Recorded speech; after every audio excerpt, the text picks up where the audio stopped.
Hi friends, welcome to Indian Recipes Tamil. நம்ம இன்னைக்கு ரொம்ப டேஸ்டியான chicken gravy எப்படி செய்யறதுன்னு பார்க்க போறோம். அதுவும் ரெஸ்டாரன்ட் ஸ்டைல்ல ரொம்பவே ரிச் டேஸ்டோட இருக்கும். இது செய்யறதும் ரொம்ப ஈஸி, பேச்சுலர்ஸ் கூட பண்ணிடலாம். இப்போ வாங்க फ्रेंड्स வீடியோக்குள்ள போய் இந்த ரெசிபி எப்படி செய்யறதுன்னு பார்க்கலாம். ஃபர்ஸ்ட் இந்த ரெசிபி பண்றதுக்கு ஒரு கடாய் சூடுபடுத்திக்கோங்க. அதுல 15 சிகப்பு மிளகாய் சேர்த்துக்கோங்க. காஞ்ச மிளகாய் சேர்த்திருக்கேன். கூடவே 10 முந்திரி பருப்பு சேர்த்துக்கோங்க. சேர்த்துட்டு இது நல்லா ரோஸ்ட் பண்ணிக்கோங்க. ஒரு நிமிஷத்துக்கு மட்டும் மீடியம் ஃப்ளேமில் வச்சு ரோஸ்ட் பண்ணிவிட்டு அதை அப்படியே ஆற வச்சுருங்க. நல்லா ஆறுனதுக்கு அப்புறமா ஒரு மிக்ஸி ஜாரில் கொஞ்சம் கூட தண்ணி இல்லாமல் நல்லா தொடச்சிட்டு அதுக்கப்புறமா நம்ம வறுத்து வச்சுருக்க மிளகாயும் முந்திரியையும் சேர்த்துட்டு கொஞ்சம் கொரகொரப்பாக அரைச்சி எடுத்துக்கோங்க. ரொம்ப நைஸாக அரைக்க தேவையில்லை. இப்போ பாருங்கள், இந்த அளவு நான் கொரகொரப்பாக அரைச்சி எடுத்திருக்கேன். இது கூடவே நம்ம தக்காளியும் சேர்த்து போட்டு அரைக்க போகிறோம். ஒரு மீடியம் சைஸ் அளவு தக்காளி எடுத்துட்டு சின்னதாக நறுக்கிட்டு இது கூட சேர்த்துக்கோங்க. சேர்த்துட்டு இதனால் நைஸாக ஒரு பேஸ்ட் மாதிரி அரைச்சி எடுத்துக்கோங்க. இது இப்போ ஒரு உரமாக இருக்கட்டும். வேறு ஒரு கடாயை சூடுபடுத்திக்கோங்க. அதில் 2 டேபிள் ஸ்பூன் அளவு எண்ணெய் சேர்த்துக்கோங்க. இதில் நீங்கள் நல்லெண்ணெய் இல்லைனா கடலை எண்ணெயில் பண்ணிங்கன்னா ரொம்ப சுவையாக இருக்கும். எண்ணெய் நல்லா சூடானதும் இதில் 2 வெங்காயத்தை நல்லா பொடியாக நறுக்கிட்டு சேர்த்துக்கோங்க.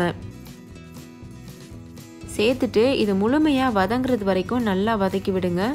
நல்ல ஒரு பிங்க் கலரில் வதங்கி வரும் பார்த்தீங்களா, அந்த மாதிரி இருக்கணும். இப்போ பாருங்கள், இது ஓரளவுக்கு வதங்கியிருக்கு. கொஞ்சம் போல் உப்பு சேர்த்துட்டு இதை மறுபடிக்கும் நல்லா வதக்கி எடுத்துக்கிறலாம். இப்போ பாருங்கள், இது முழுமையாக வதங்கிருச்சு. வெங்காயம் முழுமையாக வதங்கினா தான் நல்ல ஒரு கிரேவி கன்சிஸ்டன்சி நம்மளுக்கு கிடைக்கும். இப்போ இது கூட இஞ்சி பூண்டு விழுது சேர்த்துக்கோங்க. 2 டேபிள் ஸ்பூன் அளவு இஞ்சி பூண்டு விழுது சேர்க்குறேன். ஃப்ரெஷ்ஷாக அரைச்ச இஞ்சி பூண்டு விழுதாக இருந்ததுன்னா ரொம்ப சுவையாக இருக்கும். இஞ்சி பூண்டோட பச்சை வாசனை போகிறது வரைக்கும் நல்லா இதை வதக்கிக்கோங்க. மீடியம் ஃப்ளேம்லேயே வச்சு வதக்கி விடுங்க.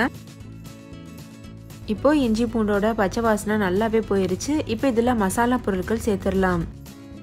1/4 டீஸ்பூன் மஞ்சள் தூள், 1 டீஸ்பூன் மிளகாத்தூள், 2 டீஸ்பூன் அளவு மல்லித்தூள், இது எல்லாமே சேர்த்துட்டு இதை நல்லா ஒரு தடவை வதக்கி விட்டுக்கோங்க.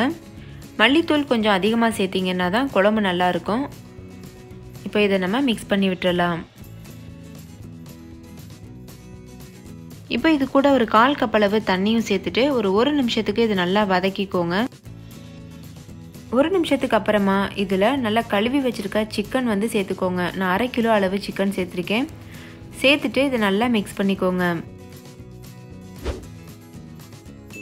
நல்லா கலந்ததுக்கு அப்புறமா இது கூட கொஞ்சம் போல் உப்பும் சேர்த்துட்டு மறுபடிக்கும் நல்லா மிக்ஸ் பண்ணிக்கோங்க. இதை மீடியம் ஃப்ளேம்லேயே வச்சு ஒரு 5 நிமிஷத்துக்கு இப்படியே வேக வைங்க. தண்ணி எதுவும் சேர்க்க வேணாம். இந்த எண்ணெயிலேயே இந்த சிக்கன் நல்லா வெந்து வரும். அதனால் ஒரு 5 நிமிஷத்துக்கு வேக வைங்க.